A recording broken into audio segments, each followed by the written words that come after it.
Hello everybody, welcome to another video of Loading Lena. I haven't done a vlog style like this in a while just because it's been easier for me to set up the phone, film the session, and then produce it into a video, which if you haven't watched everything up to this point, you probably should, so that way you are up to date. But Lena is supposed to go home in 2 weeks, and so I am really going through all of the pieces and trying to make sure the skills that I want her to have are as solidified as I possibly can before she goes home. I can't guarantee that she's just going to load forever on every single trailer.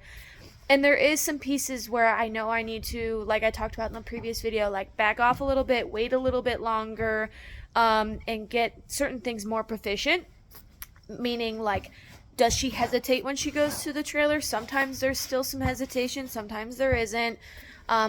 Can I stop her if she's going to back off? She started being the type where if she's backing off, and you can't stop her. And so, but she does, when she feels the butt bar, she does stop against that. And then I'm contemplating, I've wanted to get her used to being in the slant load because that's what my trailer is and that's how I would plan to haul her, especially if I wanted to have another horse with her. But her owners don't have a slant load, and so it's just a stock trailer, and she doesn't really tie. I mean, she's soft tied right now, you can see, and she will soft tie pretty much anywhere in the barn, but I did tie her once to a piece of string on the side of the trailer, and because there's so much anxiety just with the trailer in general, she just kind of went back and pop and just popped it loose. So the question is always, what if she thinks she's going to pop that loose and then she doesn't get loose?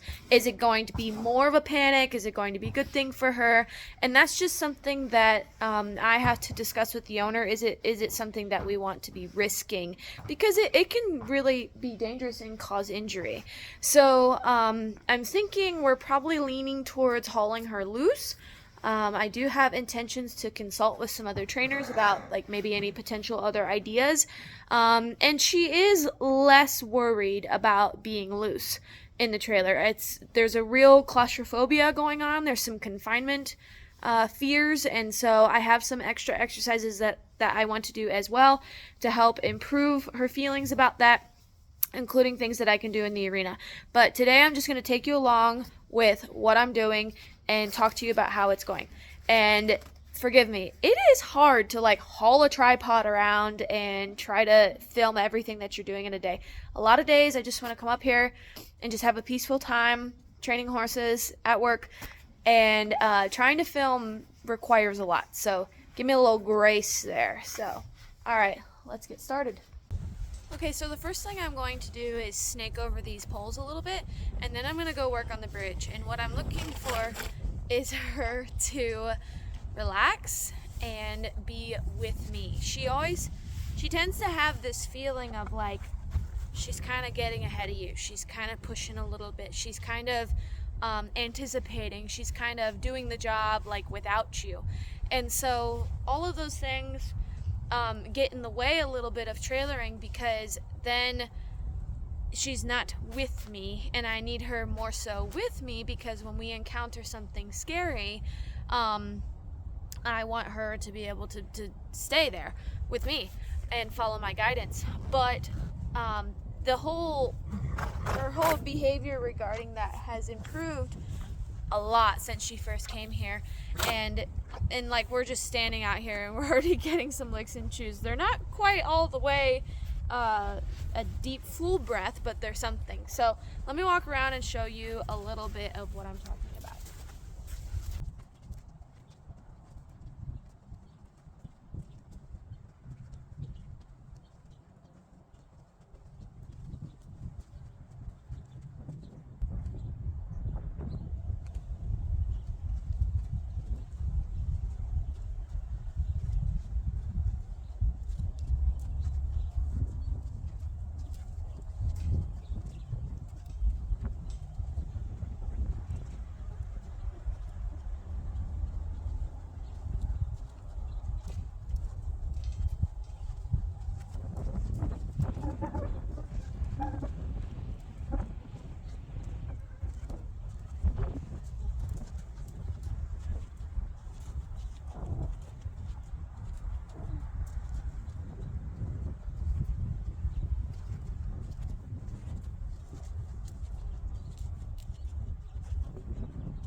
So what you're gonna see there is I did some basic groundwork, which included asking her to send off from where I stood, and then doing some changes of direction with which my teacher calls a U-turn. And when I first started those, she'd do them really quick, and she'd really rotate her shoulders, and so that wasn't a balanced maneuver. And so I've really slowed it down and asked her to do it more balanced, more thoughtfully, instead of just like do it quick without thinking. So that looked nice. And then we did some trot, do some trot transitions, and I'm gonna go do some more trot the other direction. And all the while, what I'm just looking for is for her to find a more balanced posture. And so you'll see there, sometimes my position is a little bit more like kind of almost, would you stay there maybe? Oh, oh. My position is almost a little bit more like behind her hip like this instead of at the stirrup. And the reason for that is because when I position myself back here but keep walking forward in my small circle, it kind of helps her bend around a little bit more. And then sometimes I'll touch her ribs a little bit to help with the bend, because she wants to hold her head and neck kind of up and straight and rigid. And so that's where her muscle memory has taught her to be. And so we have some improvement from where we started with that, but it's definitely something that is lots of transitions up and down from walk trot, and adding in some canter can be really helpful to releasing that neck forward and down, as well as encouraging correct bend and doing changes of direction and unwinds that encourage the horse to step through the body and use their body correctly. It can really change the position. And the reason why the position is important is because if our head and neck is drawn up and back, then we're not really using our hind legs, and you'll see she kind of looks like she just has little tiny steps with her hind legs. And then when they're up like that, they're dropped in the shoulders, and that is just the exact muscles that need to be strong and the exact posture that she would give me at the trailer to just plant her feet. So all of these pieces roll together, and I do think it's more than just like I got her on the trailer, because I've gotten her on the trailer, but how can I get her to feel better about it? Well, you know, it might just be feeling better in her body as well. And so now we're going to move over to the bridge, and the bridge has the mat on it, and that offers her some proprioceptive feedback to help her nervous system understand where her body is at in place and time.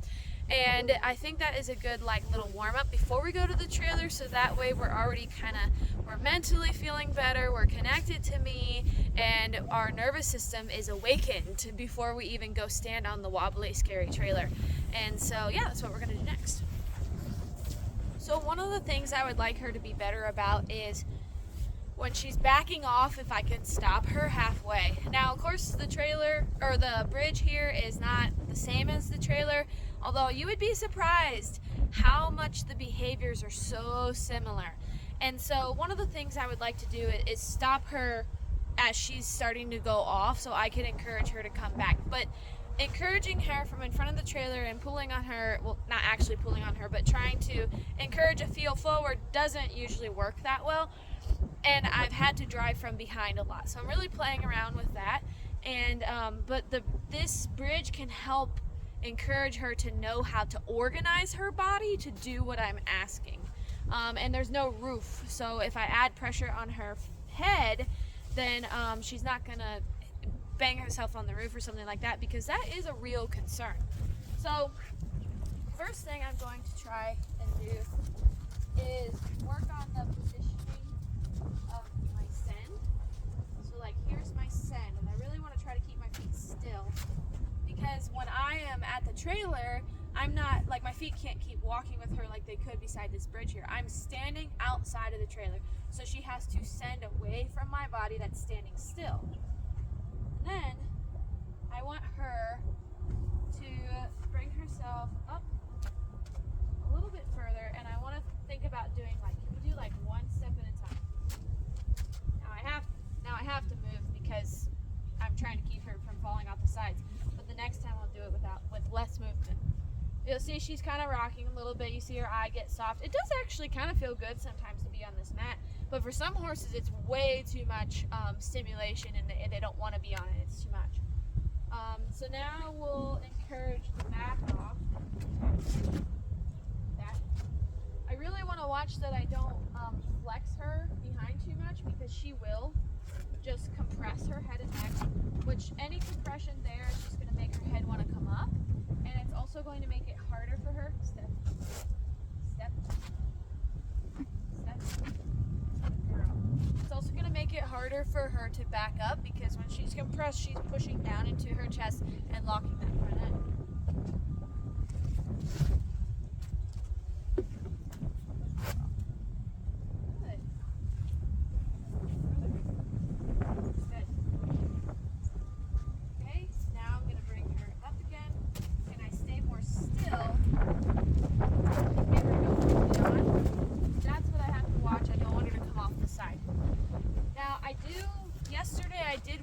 Changing the position of her hips, because one of the things, like if you're going to close them in a slant, or even just general, can you move the horse around in the trailer safety, is moving the hips around. And she has a tendency to just lock that left hip and not move it. And so I know she's not moving it because she's bracing against it to stay balanced. And so if I can teach her a little bit about that in a setting that's less intimidating as a trailer, then maybe it can carry over to the trailer. So for example, her hips are cocked a little bit to the right now. So what if I come up here, and I just kind of made this up yesterday. I'm sure somebody else has done it, but I have not seen a video of it. Ask her hip to move over some. And I didn't actually want her to go all the way off. Yesterday we did better, but that's okay. I'm not going to quit here. I'm just going to put her back on the bridge, because that's where I want her to be. And I'm also maneuvering her body in different pieces right now as well. You can see, like, it's hard for the horses whenever they're not allowed to just like walk across the bridge. When I start making it different, it's really scary for them. Good girl. That was good effort, good try. And I liked seeing how you organized your hind end. Now can you step that hind end just a little bit to the right? Yeah, that's okay if it goes over. See, what I want her to do there is find her balance. Find her balance. Choose. Are you going to put your feet on the bridge, or are you going to put your feet on the ground? Interesting choice. Her left hind leg is working really, really hard right now. You probably can't see it where I'm standing, but it's wobbling. It's very much under her. I'm just gonna let her hang in this position for a moment. This is a really like vulnerable position, and anything that could help her, organize through this stuff. Now I'm thinking, if this was the trailer, she'd want to keep backing off. So what if I bring her forward and she finds more stability further on the trailer? Now this is what I need to do, which is easy to forget because I'm filming and like trying to get the job done and that kind of thing, is I need to give her a second to wait, to think about, to process, maybe lick and chew. And one of the things she does a lot is just really get frozen in space. And so I've been trying to think, where is somewhere that I can physically influence her? There's the lick and chew, like I said, we need to wait for.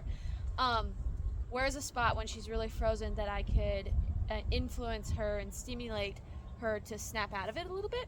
And I think it's actually going to be reaching in her mouth to encourage the lick and chew, which you saw me do earlier. But right here, I didn't necessarily need to. So let's see if we can move the hips back over to the other side, and then we'll go to the trailer.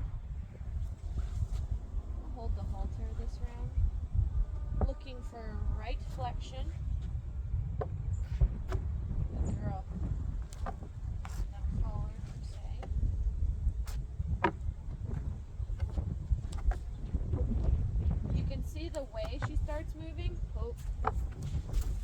the way she starts moving is a sign that this whole thing is stressful. She starts kind of like her little twiddle toes.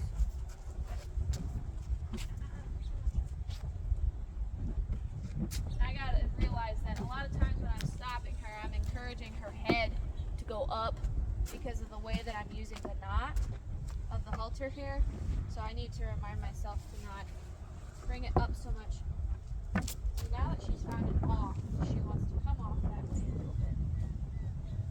And if I had some help, I would have one person stand in the front here and one person ask that hind end to move over with their hands. But I got it yesterday. There we go. Now we got the correct shift. I know, it's really scary. Can you move that one over to the... Yeah! No. Now I'm stopping her from backing halfway off.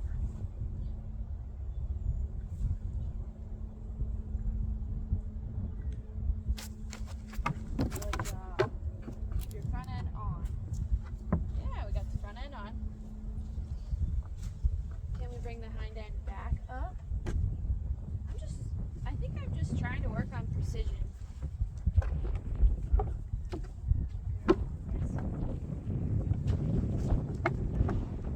Good job.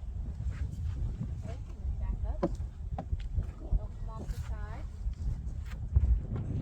Not forward. This is where she's getting kind of compressed. It's alright. See the little... It's scary. Once she comes off, I'll have to think about this. Girl. Not that much moving.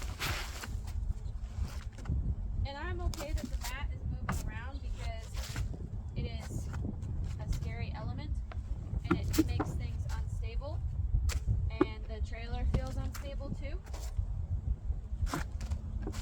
So there I just positioned her back on, which is pretty much the same thing I would do if she backed off.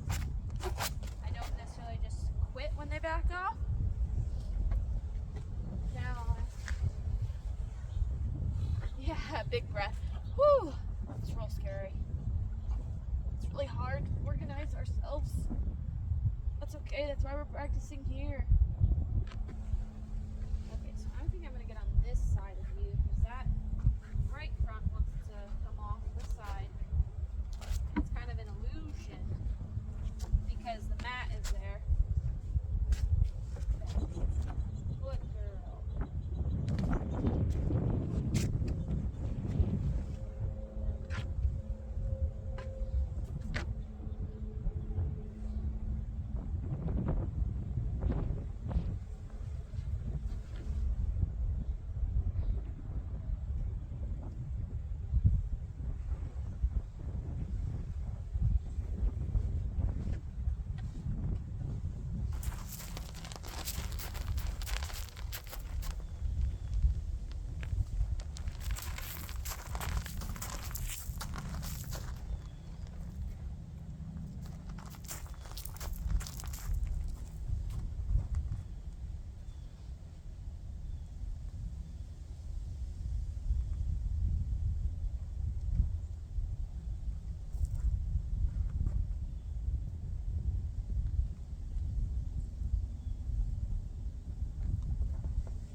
that round I was actually hoping for her to just put 2 feet on and then I could have backed those off. But she committed to the all 4, and then I was reading some material last night about trailer loading, and one of the tactics that this trainer would use is what she calls a yo-yo. So they're on, they're off, they're on, they're off, and you're taking them off before they decide to get off. And that's the thing that happens with Lena, is she will go on, and typically she'll go on pretty quickly in the beginning, but then the moment you like move around or try to do anything else, she's coming off.